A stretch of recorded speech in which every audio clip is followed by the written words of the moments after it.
السلام علیکم. یہ میرا لیکچر کلاس 6 کے لیے اردو کا ہے. 6 کلاس کا ہم نے اپنے لاسٹ لیکچر میں کیا تھا خلاصہ محترمہ فاطمہ جناح کا، اور میں نے آپ کو دیے تھے ورڈز میننگ کرنے کے لیے. ٹھیک ہے، آج ہم اس کے صرف کریں گے آنسر کویسچن. ٹھیک ہے، فرسٹ کویسچن ہے محترمہ فاطمہ جناح کب اور کہاں پیدا ہوئیں؟ محترمہ فاطمہ جناح 31 جولائی 1893 کو کراچی میں پیدا ہوئیں. محترمہ فاطمہ جناح کس مقصد کے تحت قائد اعظم کے ساتھ لندن گئیں؟ اس کا جواب ہے محترمہ فاطمہ جناح گول میز کانفرنس میں شرکت کے لیے قائد اعظم کے ساتھ لندن گئیں. انہوں نے گول میز کانفرنس کے دوران قائد اعظم کو مفید سیاسی مشورے بھی دیے. ٹھیک ہے، اب ہمارا ہے کویسچن نمبر 3. محترمہ فاطمہ جناح نے اپنی ساری زندگی کس بات کے لیے وقف کر دی؟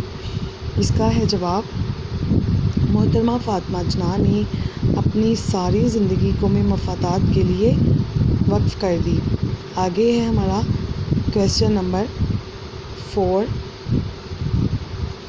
محترمہ فاطمہ جناح نے کس پلیٹ فارم سے تعلیمی خدمات کا سلسلہ جاری کیا؟ اس کا جواب ہے محترمہ فاطمہ جناح نے اپوا کے پلیٹ فارم سے تعلیمی خدمات کا سلسلہ جاری کیا. وہ اپوا کی سرپرست رہیں اور ہر سطح پر اپنی صلاحیتوں کو منوایا. آگے ہے محترمہ فاطمہ جناح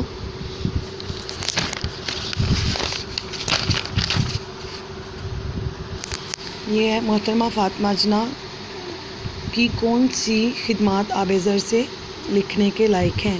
اس کا جواب ہے محترمہ فاطمہ جناح مہاجرین کی آباد کاری اور کشمیری مجاہدین کی دستگیری میں محترمہ فاطمہ جناح کی خدمات آب زر سے لکھنے کے لائق ہیں.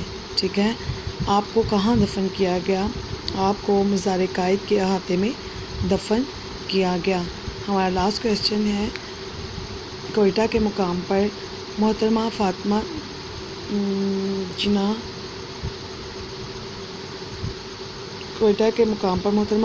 جناح نے خواتین سے خطاب کرتے ہوئے کیا فرمایا؟ اس کا جواب ہے اب تک ہم مسلمان خواتین نے اپنی قوم کی کوئی خاص مدد نہیں کی، حالانکہ اگر ہم لوگ بھی چاہتے تو بہت کچھ کام کا حصہ بٹا سکتے تھے. اس وقت ہماری ضرورتیں 4 ہیں، یعنی اقتصادی، معاشرتی، تعلیمی اور سیاسی. ہم کو چاہیے کہ ہم میں سے ہر ایک جس سے جتنا ہو سکے اپنی قوت اور اپنی حیثیت کے مطابق اپنے خاندان، اپنے ہمسائے، اپنے دوستوں اور عزیزوں میں عملی قوت کی روح پھونک کر اس میں قومیت کا جذبہ پیدا کریں.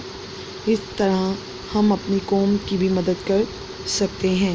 یہ ہیں ان کے بیانات جو انہوں نے کوئٹہ کے مقام پر خواتین سے خطاب کیا تھا. ٹھیک ہے، یہ صرف آپ کے جو صرف آج آپ نے کویسچن آنسرز کرنے ہیں، باقی ایکسرسائز ہم اپنے نیکسٹ لیکچر میں کریں گے. اوکے اسٹوڈنٹس، اللہ حافظ.